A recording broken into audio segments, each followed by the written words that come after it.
Hey guys, it's Holly from The Run Experience. Today I'm going to show you what to do on rest days and tell you why you should love them more than you do. Alright guys, so I wanted to take this opportunity to give a little love to rest days and remind you that it's not a day where you're getting something that you love taken away from you. It's actually an opportunity to work on some other things and get you even more prepped for the next time you're training. I know for a lot of us it's this panic of like, we're not sweating today, we're not moving, we feel like a total waste, we feel like we can't eat, we can't drink normally.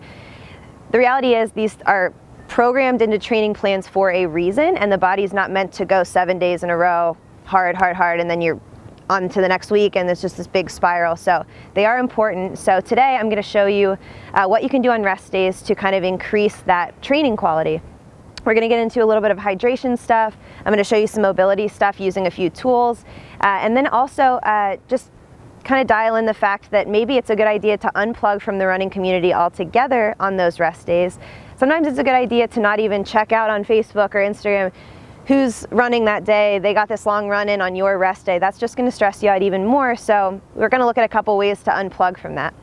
All right guys, so on rest days, you're not going to be sweating. You may be moving a little bit, but you're not going to be hardcore out there running for a couple hours. So use that opportunity to get ahead of your hydration. Getting more water in on days where you're not losing it can actually set you up a little bit better for that next day you're going to be training or those next workouts for that week. So even more so, dial in that hydration, keep that water bottle next to you the whole time. Other thing is sleep. If you don't have a run that morning, maybe you sleep in if it's on a weekend day or something like that. Don't be stressed out by that fact. Don't set the alarm clock. Let yourself just roll into that day and appreciate the fact that you have a few more hours to rest, because that's just as important. So get those two things dialed in, and in the next piece we will talk about what you can do to mobilize and get those muscles ready as well. Guys, so rest days are awesome opportunities to increase your mobility work. Some days I know it's hard to slip that in at the end or beginning of a run, so use this time to really hit those places that are not feeling the greatest, or if everything's feeling great, try to even everything out. Sometimes one side is a little bit more sore than the other. This is a good day to look at the finer details of what's going on with your body. So my favorite way to go is a foam roller. We have a couple here. It's pretty much a preference depending on how tight you are or what feels best or what feels absolutely miserable. We don't want you crying on rest days, but definitely getting in there where it's tight. Again, you can do this in front of the TV. Again, I said it was a good day to unplug, but Netflix and Mobilize is always a motto of ours. So feel free to get in front of the TV and just get on one of these guys for a few minutes, hitting each section. I'll show you a couple of my favorites. Definitely quads, especially as runners. I don't think they're ever not tight. I like that. This is my favorite one, so I'm going to use this. I'll kind of show you. I like to just prop this foot up here, and then I can give myself a little bit more of an opportunity to increase or decrease the weight. And then I'll just do a few different areas, moving from low to upper higher in the quad. And you can start just rolling forward and back, but also remember when you find those sticky spots, that rolling side to side is super important too. These tendons and everything get super tight and stuck together, and you want to make sure to help loosen those up in that way, and you're not just going over the same knots in the same ways. So just kind of rolling forward and back, side to side. You can adjust this as I get up higher into the hip. Maybe if I have that mobility in that range, I can actually get a little bit lower, going down on the elbow, get into that hip flexor. That's a great one for the quads. I also like to just sit on this thing and get the glutes. This isn't as extreme as getting a lacrosse ball or something under there, but it's definitely a good, easy way to just kind of sit down and roll things out. Again, I like to go forward and back here, but also just changing up side to side. It's a great way to get the top of the hamstring as well. Moving this down a little bit lower. Forward here, you can actually roll side to side, get that inner thigh as well. You'll find all kinds of things that you didn't know existed in the backs of your legs there, so that's always a good one. And then finally, sometimes I'll use this for the calves, but if you're really trying to get in there, you can keep the bottom part of the leg just resting on here.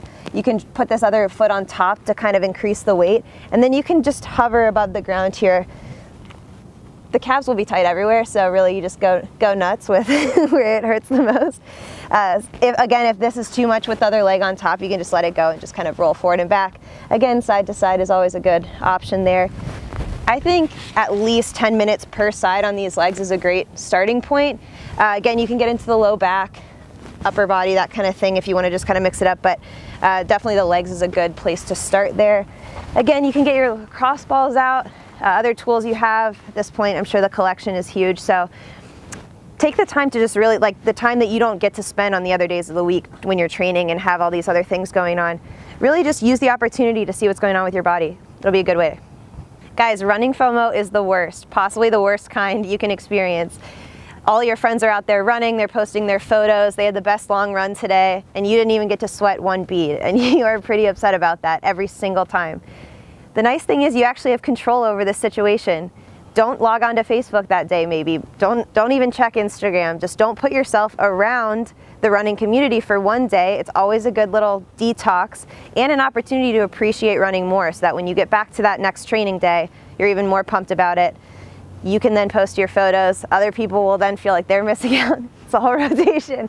But it's an awesome thing that you can actually take control over, and we forget. We become so glued to these things we can't do, and we're watching everybody do everything all the time. So it's a good way to unplug. And the last thing is just remembering that rest days are normal and everyone's taking them. So I would say on average, depending on what you're training for, at least one rest day a week would be an awesome starting point for you. If you're more on the beginner side of things, 2 rest days is absolutely normal. In our training plans, we recommend that as soon as we're bringing you guys right in at the beginning.